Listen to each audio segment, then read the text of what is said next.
gonna make it. You're not good enough. There's a million other people with the same stuff. You really think you're different? Man, you must be kidding. Think you're gonna hit it, but you just don't get it. It's impossible. It's not probable. You're irresponsible. Too many obstacles. You gotta stop it, yo. You gotta take it slow. You can't be a pro. Don't waste your time no more. Who the are you to tell me what to do? I don't give a if you say you disapprove. I'm gonna make my move. I'm gonna make it soon. And I'll do it cause it's what I wanna do. Cause all these opinions and all these positions, they come in millions. They blocking your vision. But no, you can't listen. That shit is all fiction. Cause you hold the power as long as you're dreaming. There's no way that you make it. And maybe you can fake it, but you're never gonna make it. Oh, will you fight?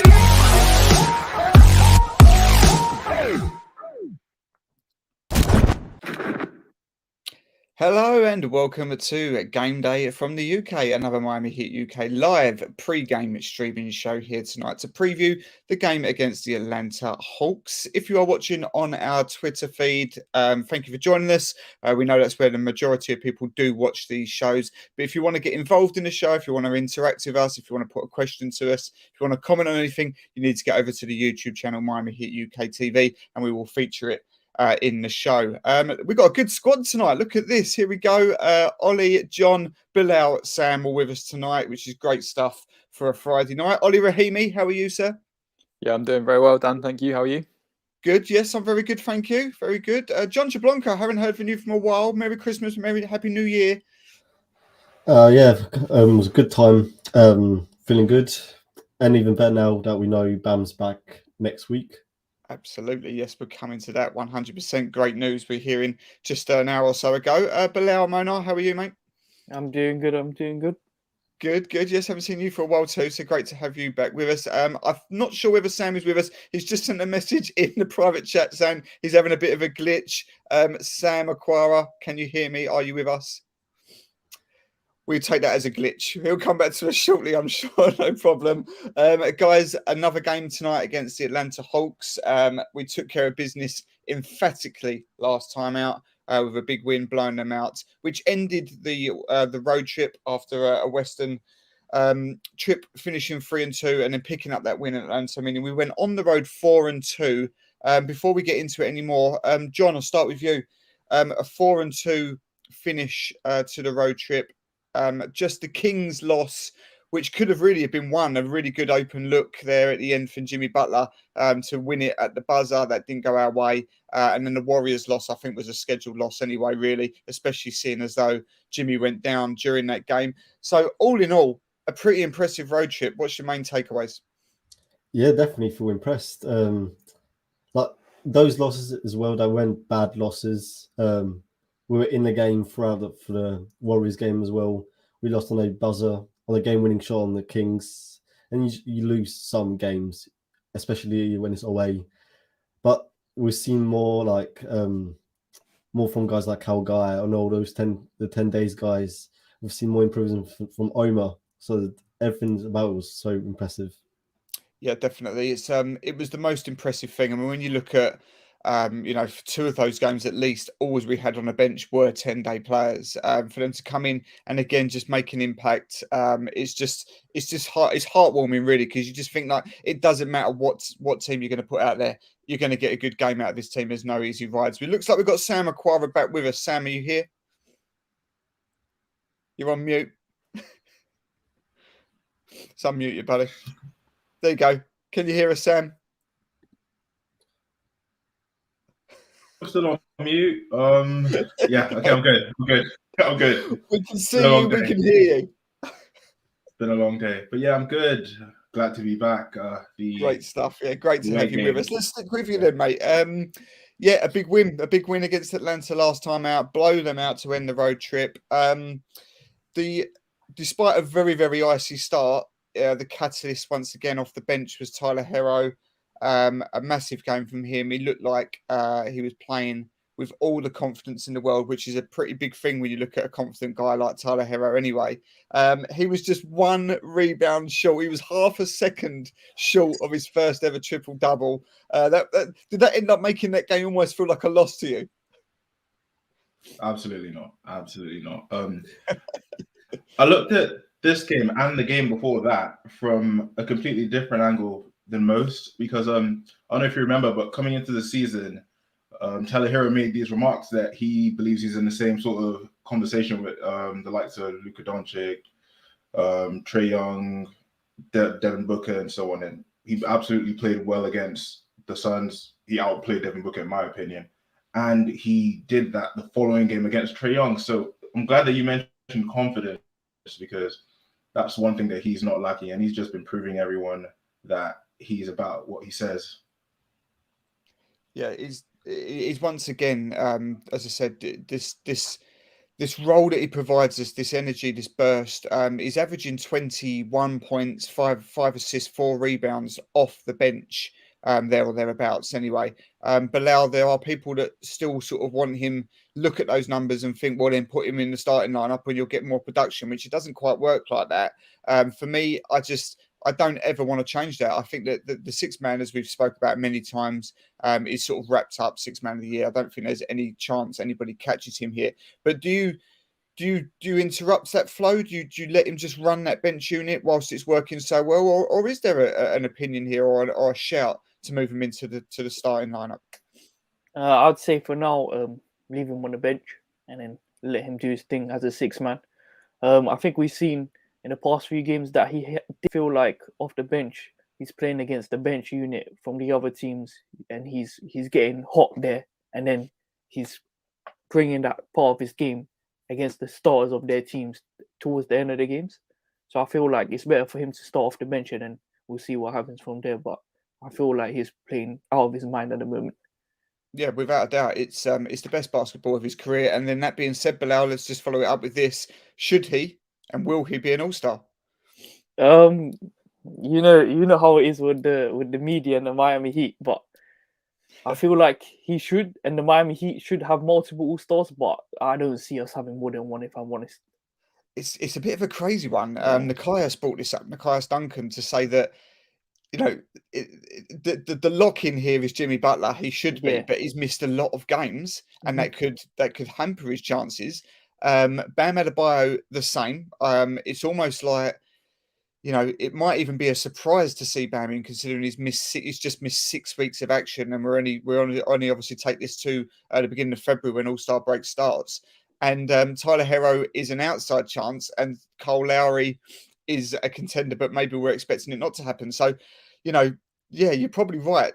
Butler probably does get in, but there's this possibility maybe that there's no sensation at all, which would be crazy considering we're a 2 seed. But let's hope it doesn't come to that.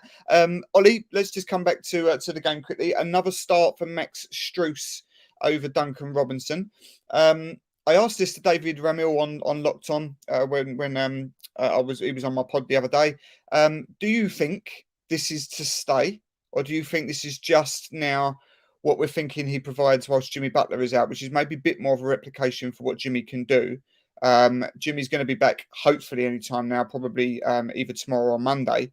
Do you think, or 2 questions really? Do you think Duncan will come back in, and should he? If you're Spo, do you revert back to what worked so well?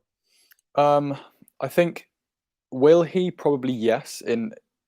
At some point in the rest of the season, because Spo trusts him, and Spo's talked about that in the past and said that naturally he will get back to starting because that is his role. I have been a supporter of Max starting in place of Duncan, and that's not to to discredit anything that Duncan's done this season, because he has done very well to get out of his slump and he's shooting the ball very well. But I think that recently Max in the starting lineup has suited the Heat more. As we've said before, I think with Jimmy out, that kind of maybe suited the Heat a little bit more. But I think for Duncan's confidence as well, him coming off the bench with Tyler, you've got 2 players there who arguably should be starting. And they're coming in, like Bilal said, they're getting hot against reserve players most of the time. And they're getting their confidence up, they're making their shots. And I think long term, that's going to be really beneficial. So if and when Duncan is reverted back into the starting 5, that he will hopefully have that confidence that he's had for the last 2 years, be able to shoot, make the shots that he was missing earlier in the season. And that being pushed down into the reserves might give him a little bit more fuel, hopefully.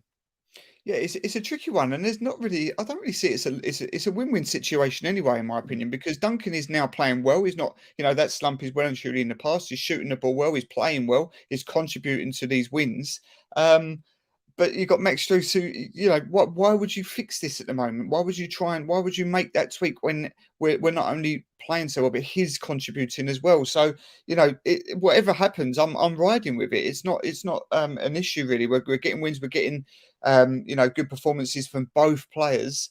So I just think that personally, I get the change whilst Butler is out. I expect Duncan to come back when Jimmy is back, but I could be wrong. We'll see. And I really do not mind either way. John, coming back round to you, last game out, Trae Young, just 15 points, which was his joint second lowest total of the season. Only you have to go way back into the first week of the season, I think it was, against Philadelphia, where he only hit 13 points. So he kept him quiet. Caleb Martin might have had something to say about that. He's sneaky good defensively, isn't he? And more importantly with that, he got his first double-double of the season, 18 points, 10 rebounds. I didn't even really pick up on that on the game, and that just goes to show you what an asset Caleb Martin's been this year. I know, I 100% did not expect any of this from Martin.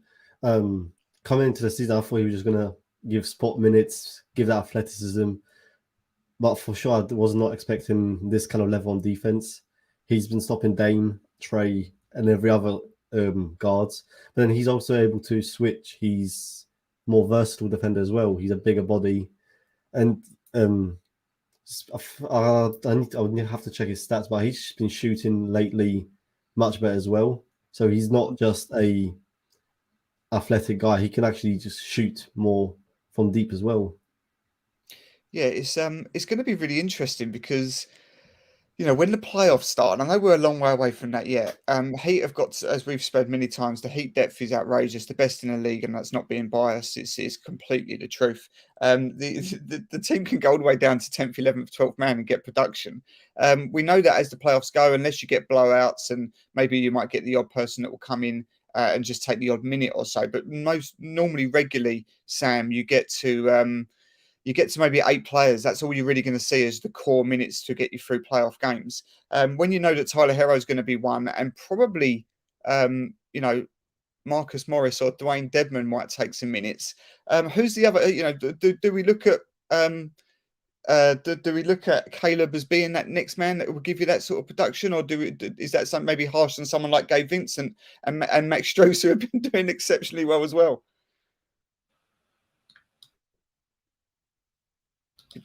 Yeah, I can't really give you the answer right now. I think it'll have to be taken on like a situational approach depending on what the matchups are and who's playing. But it's really tough. I just wanted to point out that Max Strus is like top 20 in the league in 3-point percentage. It's hard to leave that out of your rotation. So I'm leaning towards Max Strus at the moment, but it's a really tough one.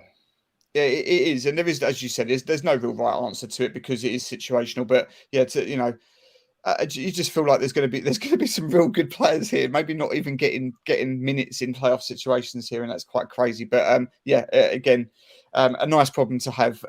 Quickly coming over to tonight's game again, and Bilal.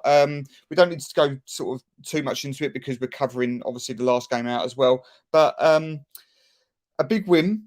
We've already seen that sort of kick-started maybe some rumours of maybe a blow-up here for the Hawks. Already Cam Reddish has gone over to New York. John Collins is shouting his mouth off a little bit. We're hearing reports from various sources that they're saying that Atlanta are basically saying everybody other than Trae and Clint Capella are on the table.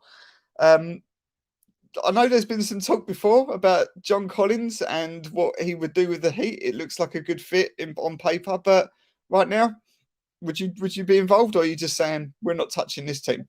Right now, I'm not touching this team, especially if you see what PJ Tucker's been doing. I had no idea PJ Tucker had all of this in his locker. Yeah, with everything he's doing, he's more than a player than I would have ever imagined. So I don't want to touch PJ Tucker. And I feel like going forward this season, potentially next season, he should be our starting power forward, and he's the perfect fit next to Bam. I know before the season started, there was so much talk about who would fit next to Bam, but we found one. We found one. And I think John Collins, the price would be too excessive at this time. And I don't feel like we have too much to offer at the moment. So I feel like we should hold our chips to see if a big fish comes out. Yeah, that's the good thing as well. I mean, PJ Tucker, you're right. I mean, that need for a player forward now that we've always been sort of screaming about for the last 2 or 3 years just isn't needed anymore. But PJ Tucker has exceeded high expectations that we had of him anyway, shooting 47% from free, which is league leading. It's the need is no longer there because PJ has got that locked down completely. He's even at 36 years old, that contract on 7.5 million, I think it is about as valuable as you'll get. Yeah, completely with you on that one. Olly, Bam Adebayo is about to return. I'm gonna shout out Wes Goldberg's tweet here. Monday, Ban and Jimmy will be back. We now have from now the third easiest strength of schedule. 23 of the final 39 games are at home, and the only time we need to go out west is only a short trip, really, over to San Antonio. The Heat are looming. We're looming. Yeah, we're not contenders. We're loomers.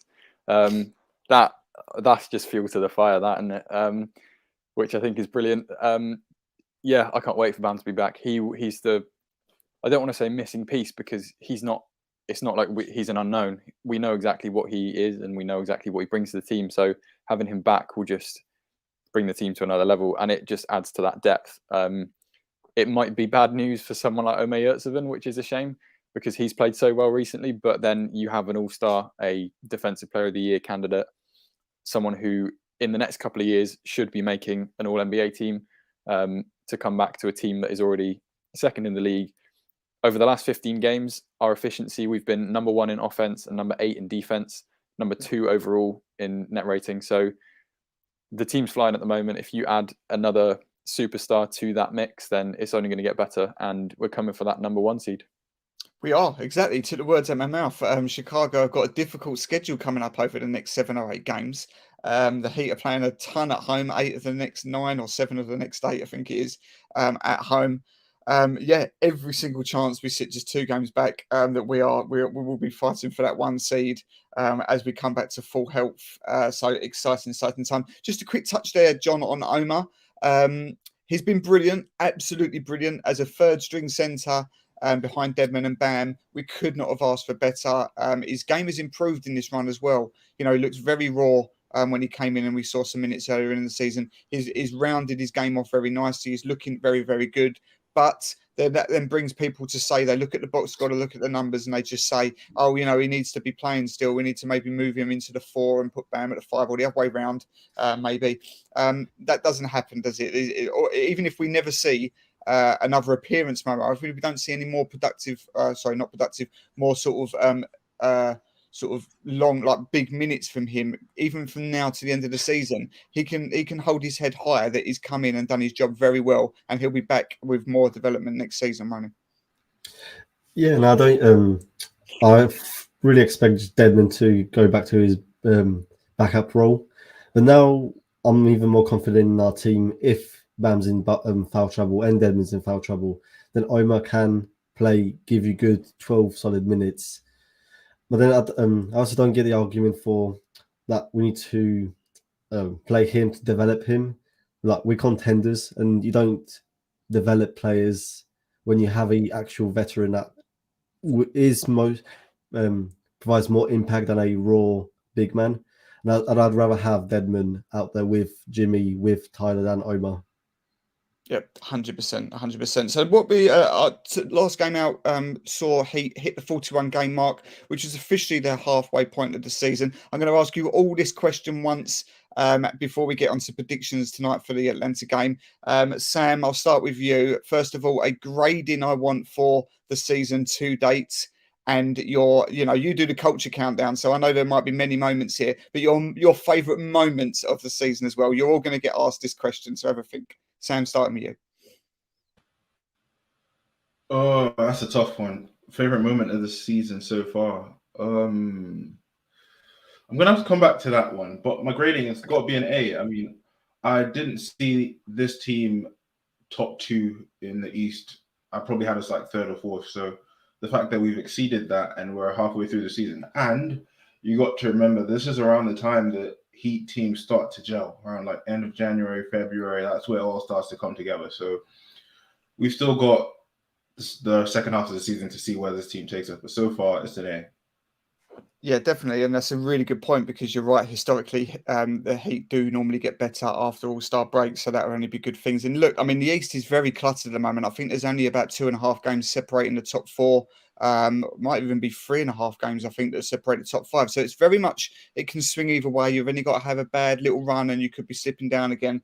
But that's we're all on positivity at the moment, so we're looking up, not back. Bilal, same question to you again. A grading, I think that's fair with an A. But what are your thoughts, mate? Yeah, my grading will be like an A minus. And my favorite moment, I'm torn between two. Caleb Martin's outbreak against the Milwaukee Bucks. Woo! Or the UD minutes, man. Can never get enough of the OG, man. And that productivity he gave us during that short stretch was just great. It's amazing.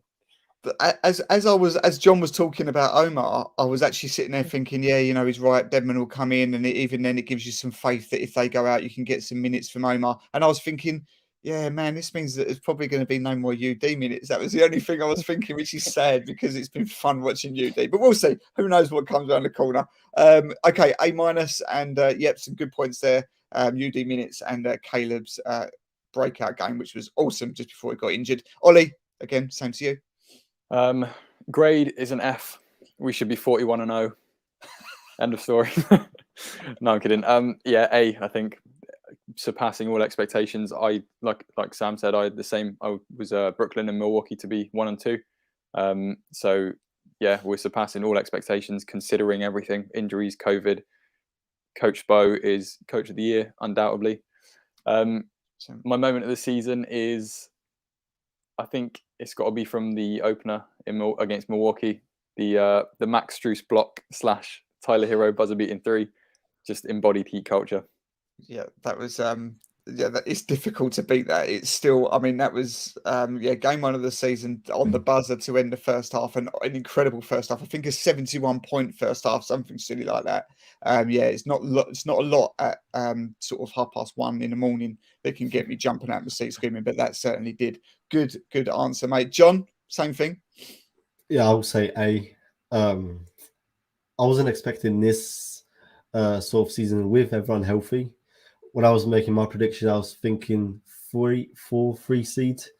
And then I definitely wasn't expecting this, knowing Bam and Jimmy was going to be out. I was actually going to, because I remember when Bam did get injured, we talked about this and we were hoping for maybe a 6 seed, not being a play-in, be over 500, and we exceeded all of the expectations. So it has to be an A. Yep. For the moment, I felt there's going to be a bit of a cheating. I would say the 3-game stretch when we were without Jimmy and Bam, and we were making like 19 threes a game. That was against Philly, and then 2 other games, and we just went completely off from deep. Yep. Awesome stuff. Awesome. Yeah, brilliant, mate. As I said, it's crazy, isn't it? I remember those conversations when we was talking about when Bam went down, how nervous we was going to be about Deadman playing big minutes. Should we now be looking at just making sure we don't sort of get anywhere near the play-in, etc.? Wow, I mean, we didn't have enough guts, guys. We should have left it to the team. They knew what they was doing. Right, Sam, let's get some predictions. But before I do, you've had a bit of time now. Have you got a moment of the season? And also, what's your predictions for tonight's game against Atlanta?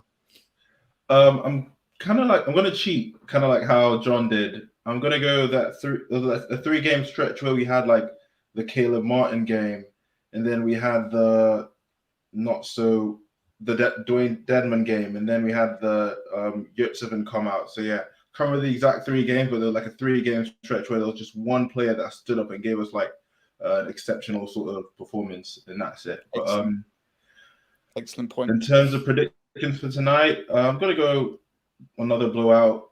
Heat by 14. Heat by 14, love it. Another blowout. Yeah, this could be the trigger that sends Atlanta over the edge to blow it all up. Bilal, what do you think? Prediction for tonight, please. I'm saying Heat by 10. Heat by 10, love it. Yeah, this is good. Ollie, what are you thinking? FTX is going to be bouncing. It's been a while. Heat by 16, and Tyler's going to get his triple-double. Yes, love it, love it. Sean Jablanka, thoughts? I'm going to go a bit close, say Heat by 6. Conservative. I like it. Yeah, no, that's good. Yeah. I am going to say, as you said there, Ollie, the 2 weeks without a game at the FTX Arena, which is almost unheard of in an NBA season. I'm going to go big tonight. I'm going to say Heat by 22. Heat by 22. Yeah, Tyler Herro, big game again. Kyle Lowry's going to hit a few tonight, I think, as well. I've got a feeling about Kyle. He's been exceptional, by the way. Big tip of the hat, because we don't mention him enough. We do not mention Kyle Lowry enough on this show or the podcast. Without him, this story might be a little bit different. So big tip of the hat. Just for quickly my grading, yes, absolutely, it's an A. Can't be anything other than that. And my moment of the season so far, the Kyle Lowry, Udonis Haslem double charge. That if that doesn't scream culture to you, nothing will. That was incredible. I wanted to go and get culture tattooed all over me after that moment. Brilliant stuff. Okay, guys, we're all big on tonight. Then a big sweep past Atlanta. We're going to send them into blow up territory. Sitting currently in 12th. This is last year's Eastern Conference winners. Yeah, it's no good. Heat are going to tip them over the edge tonight. Big wins. Really enjoyed that show. Great to have everybody back. Really pleased that you all joined me. Thank you very much. It's 1 a.m. I want to say. Yeah, 1 a.m. tip off tonight. I'm not sure if I'm going to make it. I've got an early start tomorrow, sorry. So I will have a little sleep. If I feel all right, I'll be up for in-game comms. If not, I'll catch up in the morning. But I'm sure you can handle it without me anyway, guys. Enjoy the game. We'll be back. Actually, we will not be back tomorrow. I'm out tomorrow. We'll be not streaming tomorrow. But we'll pick it up on Monday, where we have Bam Adebayo's return to talk about against the Raptors. Until then, enjoy the game. Take it easy, guys.